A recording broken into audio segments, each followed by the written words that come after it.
Dans les soins de santé modernes, quand on regarde, la façon dont on dispense les soins n'a pas fonctionné, car on traite le corps juste comme le corps. On voit maintenant toute cette reconnaissance, que nous sommes plus le corps physique, et que notre mental, nos émotions et notre esprit ont un impact sur notre santé et notre bien-être. Et ces données scientifiques commencent à changer notre façon de voir les professions de la santé. À l'heure actuelle, aux États-Unis, 75% de nos coûts de santé sont dus à des maladies chroniques évitables. Donc, beaucoup sont liés au stress. Vous savez, le stress et le burn-out ont été décrits comme la maladie de la civilisation. Je dois vous dire ceci. La première fois que j'ai atterri aux États-Unis, où que j'aille, les gens parlaient de gestion du stress. Je ne comprenais pas, parce que, dans mon entendement, on ne gère que les choses qui nous sont précieuses.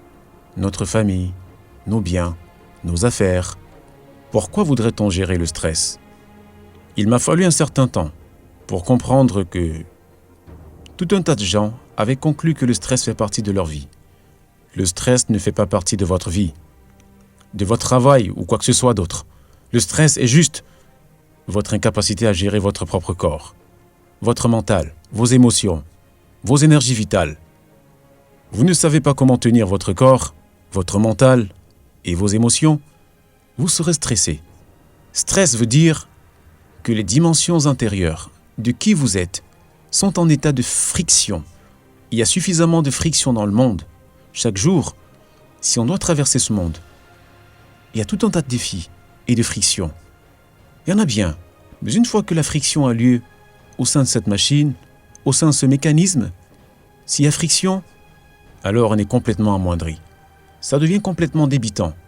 Et c'est ce que la plupart des êtres humains vivent de nos jours. C'est comme essayer de faire fonctionner sa voiture sans y mettre de l'huile. En 10 minutes, tout est en état de stress. À l'intérieur, tout fait un bruit terrible. En ce moment, c'est ce que les gens traversent. Et ça cause tout un tas de maladies psychosomatiques dont les gens souffrent. Je dirais que 70% des maladies dont souffrent les êtres humains sont auto-créées. Environ 30% vous arrivent de l'extérieur, à cause d'autres organismes d'infection et de diverses autres choses. Peut-être que certains d'entre vous sont, vous savez, de par leur naissance, les gens ont certaines tendances. Mais au moins 70% sont auto-créés, ce qui peut être facilement inversé, si seulement on s'occupe de l'être humain individuel.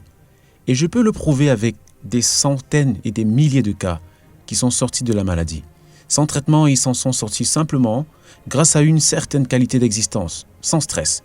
Là maintenant, vous voyez, j'ai déjeuné et je suis en train de parler.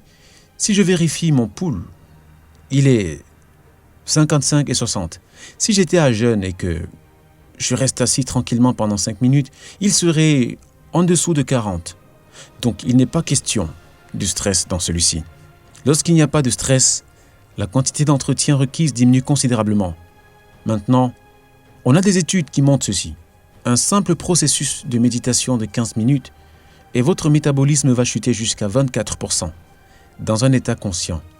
Il y a suffisamment d'études qui montrent que le mécanisme humain peut être amené à un mode de fonctionnement plus aisé. Il ne fonctionne pas en sur-régime.